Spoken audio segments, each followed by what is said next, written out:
We're now going to move to another very, very important story here in the United States, and that is in Jackson, Mississippi, the poison water crisis there. A lot of challenges with water. We have Danyelle Holmes, national organizer with the Poor People's Campaign and a Jackson, Mississippi resident with us. Danyelle, thank you so much for joining us here on the Freedom Side. Thank you for having me. Well, I'll tell you, the pleasure is all ours. I mean, in a way, I wish we didn't have to be having this conversation about this very point. But one thing I want to delve into here that I think is important, and just reading the news about what happened, is how did we get to this point in Jackson? I mean, I've heard, you hear that there's a flood and that was the proximate cause, but there's so many people kind of passing the buck. Who's really responsible and how did we get here? A good question, and then I just want to acknowledge, today the governor of the state of Mississippi lifted the boil water notice, which was a very dangerous move to the residents of Jackson. And this is what has been going on for decades: neglect, no real concern for those who are living here in the capital city. Extreme racist politics have hijacked our city, have hijacked our state, and lives are in danger now. And so what you're getting from me today, I'm very emotional right now because our lives are at stake. And to rush to lift a boil water notice when we know that even before this water crisis, the water in Jackson wasn't safe, right? This is decades of neglect, decades of refusal from our state government and federal government to allocate resources here to the city of Jackson, the capital city of Mississippi, by which is the poorest state in this country, resources to fix its infrastructure. And this is not just happening in the city of Jackson, it's happening all across the state of Mississippi, in rural areas and poor and low wealth communities. You mentioned it was not, the water was already dirty before, because this suddenly became a national story in the last couple of weeks, I think. But what was the situation before a couple of weeks ago, and why did this suddenly become a national story if the water was already so terrible? So this is not our first rodeo with national attention on Jackson's water crisis, right? We just had national attention in 2020 during the winter storm, when everything was shut down here. And folks can even get out, even if they wanted to get out to get clean water. And so, but what you're seeing now is a real failure. All the Band-Aids that have been coming off, of open wounds, of issues that have been happening here around the water crisis. The other night, I was sitting in a community meeting, and I learned during that meeting that Jackson, the city of Jackson's water treatment, the infrastructure is one of the most complex built infrastructures that engineers have ever seen before, right? They talked about you have a membrane and then you have a conventional system. And so you have these two systems trying to work together. And experts are saying this was bound to happen. And it could have happened long before now, but grace was on our side. But at this point, all of our grace has run out. And so everything has hit the fan. So we have to go back and even begin to question from the time that Jackson's infrastructure was it built in a correct manner? Was the O.B. Curtis treatment water facility really built in a way that will be able to sustain the citizens of Jackson getting clean water? I think this is such an important point on so many different levels, and I'm glad you raised the lack of resources that have been sent to Jackson, and not only the lack of resources, but the just racist paternalism. I know the governor's tried to say there needs to be some, you can only give them money if you give them oversight, which, we know what that means. Sad to say, quite frankly, Congressman Benny Thompson saying something similar recently, which I have to say I was very disappointed to see. I mean, it almost seems like one of the key elements of what the state government and the federal government is trying to do with this crisis is make sure the crisis remains so that they can take advantage of these moments to try to take away the home rule of Jackson residents. Absolutely. And what we're seeing is you have elected officials, and I'm not here to slam any individual, but I'm here to hold all elected officials accountable, right? And so they sat silent during these issues, all of them, right? And when Jackson was pleading for help, no one showed up.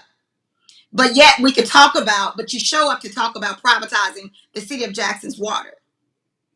It makes you question what's at the table, what's at stake for you, right?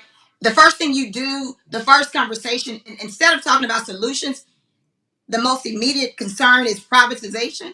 That's a problem. And especially when you have stake in this community. If you own businesses in this community, if you have loved ones in this community, if you live 10 miles outside of this community, you are complicit in what has happened with the city of Jackson and the governor and the federal government as well. So we have to begin to talk about this. It doesn't matter if you're Democratic or Republican, brown, black, or white.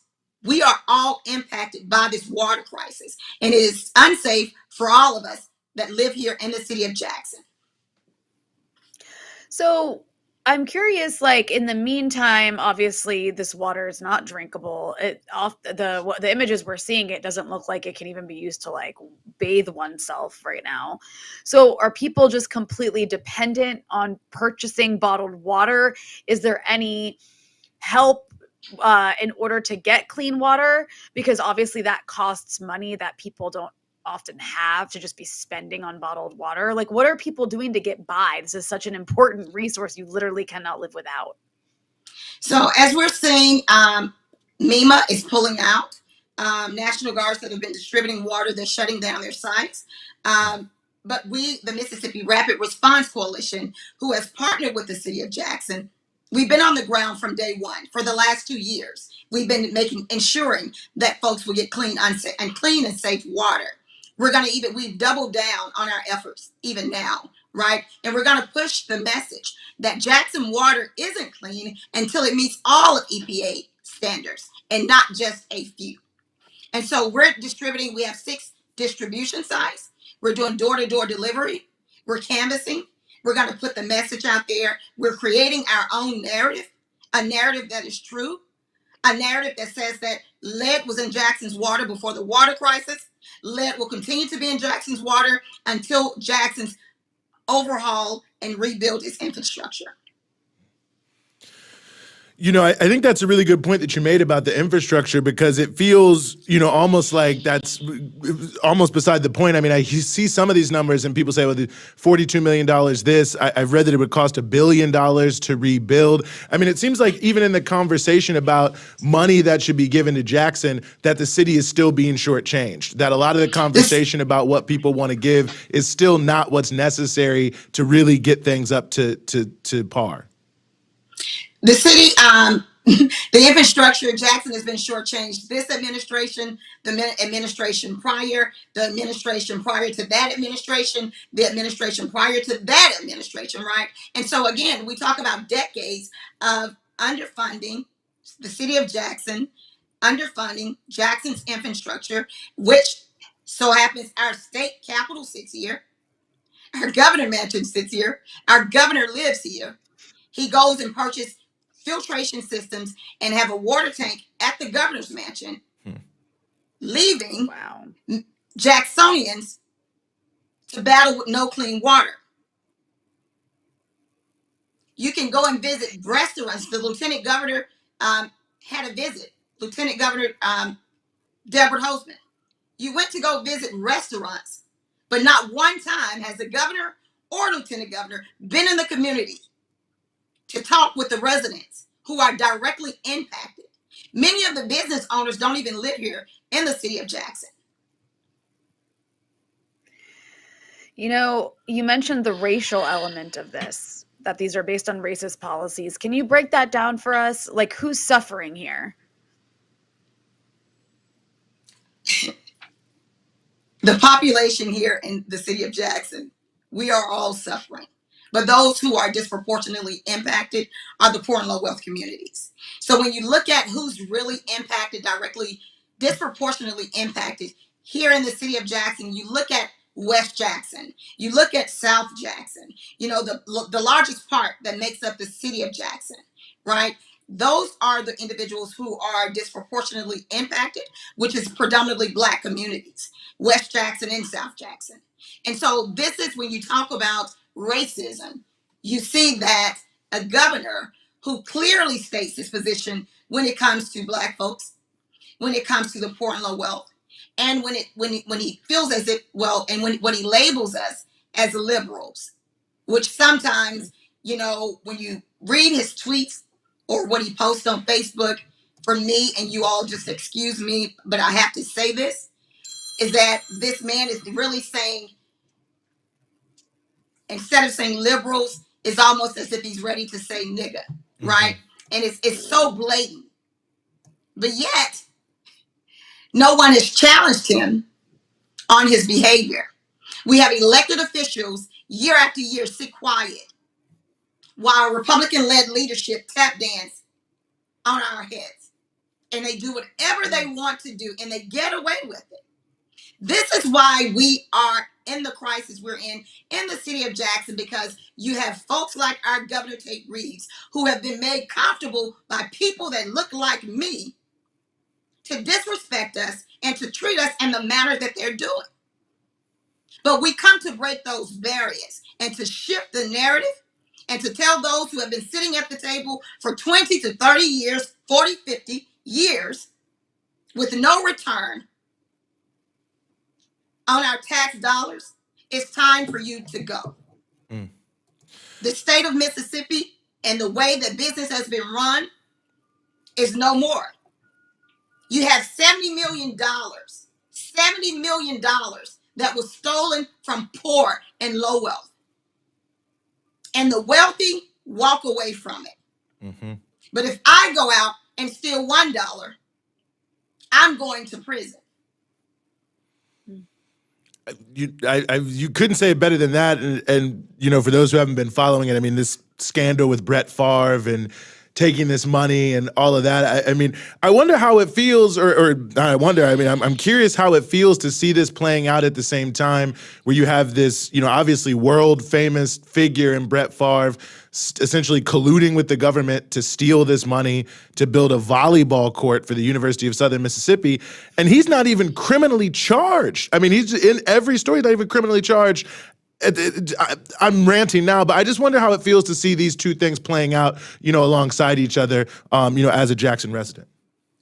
Well, but not only was Brett Favre wasn't charged, our former Governor Phil Bryant, who text message shows that he's the head ringleader of this whole scam, he hasn't been charged, right? Neither has he been implicated in any civil suit.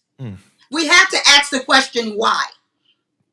And why? This is racism. This is systemic racism, structural racism. Every form of racism is at play here in the state of Mississippi. This just didn't start happening. It has been going on. And we have to keep in mind Mississippi just abolished slavery in 2016.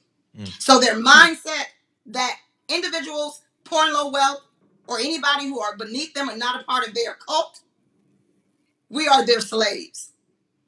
And this is how they create policies.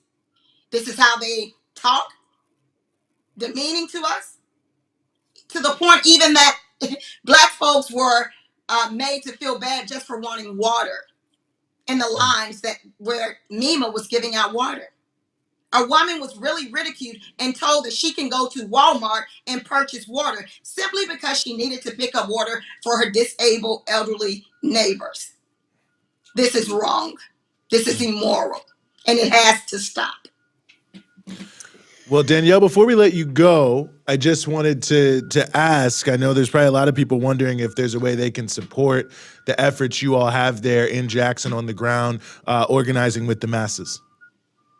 So we're definitely organizing, and if there's ever a time to go to war, it's time to go to war now here in the state of Mississippi. We're having Moral Monday in Mississippi with our the National Poor People's Campaign. Our co-chair, Reverend William Barber II, and Reverend Liz Theo Harris will be here in Jackson, Mississippi. We will march on this state. We will lift up the voices of those directly impacted.